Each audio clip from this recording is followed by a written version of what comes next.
Welcome to the Victory Education Lounge. I'm your host, and today we're diving into a crucial topic that affects millions: inflammatory bowel disease and insulin resistance. This is part 97 of our ongoing series on metabolic health. Before we begin, please take a moment to like this video, subscribe to our channel, and share your thoughts or experiences in the comments below. Your engagement helps us reach more people with this vital information. Many people don't realize the significant connection between inflammatory bowel disease, IBD, and insulin resistance. Whether you're dealing with IBD, want to prevent it, or simply aim to optimize your overall health, understanding this link is crucial. Today we'll explore how insulin resistance affects IBD and discuss solutions, management strategies, and prevention methods. Ever wondered how your gut health and blood sugar levels might be interconnected? You're about to find out. Today, we're shedding light on a vital health topic: the link between inflammatory bowel disease, or IBD, and insulin resistance. This connection may not be obvious, but it plays a significant role in our overall health and well-being. IBD, which includes conditions like Crohn's disease and ulcerative colitis, affects millions of people around the world. On the other hand, insulin resistance is a key player in metabolic health, influencing everything from our energy levels to our risk of chronic diseases. Understanding this link can empower us to better manage our health, prevent disease, and optimize our well-being. So, whether you're dealing with IBD, seeking to prevent it, or just aiming to boost your overall health, this discussion is for you. So let's dive in and unravel this complex relationship. To start, we need to understand what insulin resistance is and why it matters. Insulin resistance, in simple terms, is when the cells in your body don't respond as effectively to insulin as they should. Insulin is the key that unlocks your cells to allow glucose, or sugar, to enter and be used for energy. When your cells become resistant to insulin, they're not able to take in glucose as efficiently. This can lead to higher levels of glucose in your bloodstream and, over time, can contribute to the development of type 2 diabetes. But insulin resistance isn't just about blood sugar, it's a systemic issue that can have widespread effects on your health. One of the key consequences of insulin resistance is chronic inflammation. This is a type of long-term, low-grade inflammation that, unlike the acute inflammation you experience when you get a cut or scrape, doesn't resolve on its own. Instead, it persists, often unnoticed, and can contribute to a variety of health issues over time. So, why does this matter for inflammatory bowel disease, or IBD? Well, chronic inflammation is a hallmark of IBD. It's what leads to the symptoms many people with these conditions experience, like abdominal pain, diarrhea, and fatigue. When insulin resistance is present, it can exacerbate this inflammation, potentially making symptoms worse and making it harder to manage the disease. But the link between insulin resistance and IBD isn't just about inflammation. Insulin resistance can also have significant effects on the gut. For example, it can alter the balance of bacteria in the gut, known as the gut microbiome, which plays a critical role in maintaining gut health and regulating the immune system. It can also affect nutrient absorption and increase intestinal permeability, commonly known as leaky gut, both of which can contribute to IBD symptoms. Now that we understand the role of insulin resistance, let's explore how it connects to IBD. Our gut is like a bustling city, home to billions of bacteria. But what happens when insulin resistance comes into play? Insulin resistance, as we've established, is a condition where our body's cells become less responsive to insulin, leaving us with higher blood sugar levels.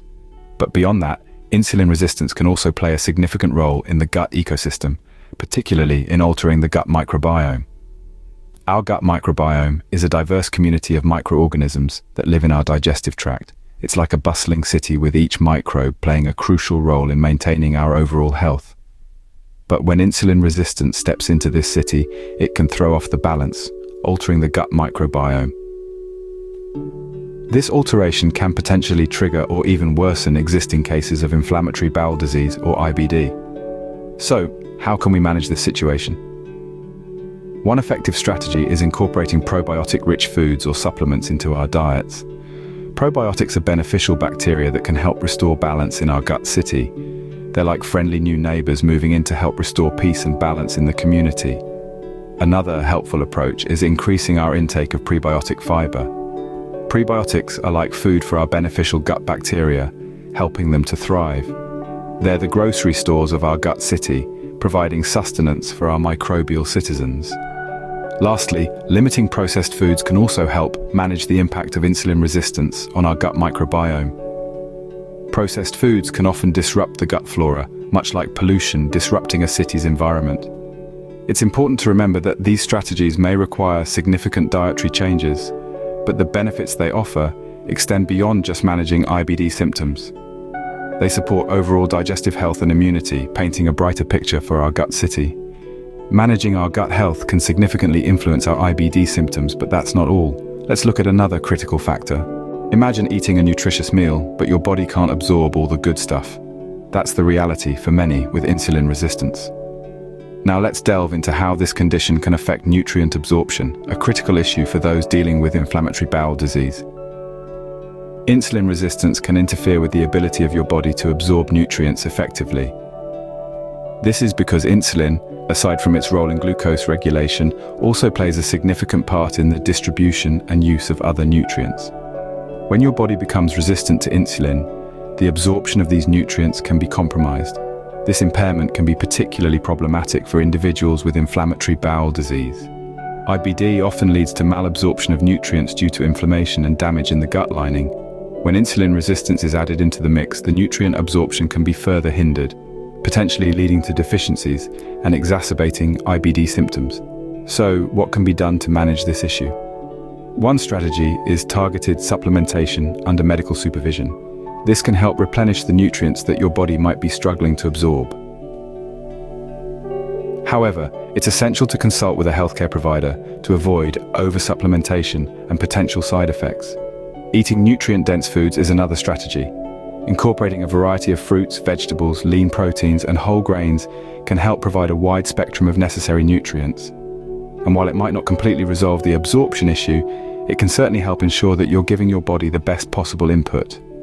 Lastly, addressing the underlying insulin resistance is crucial.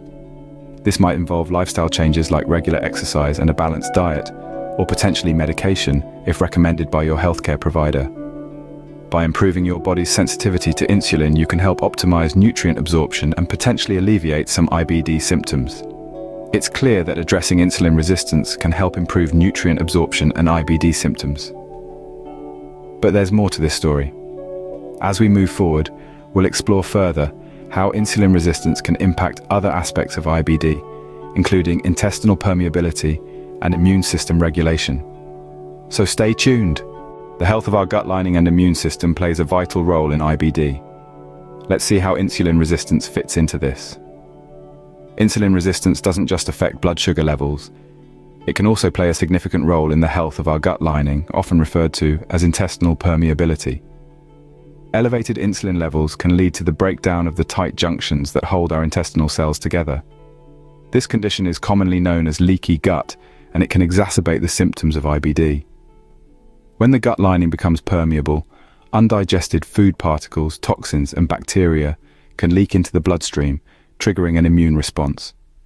This can result in chronic inflammation, a common symptom of IBD. In other words, insulin resistance can turn your gut into a battleground, with your immune system constantly on high alert. So, how can we manage this?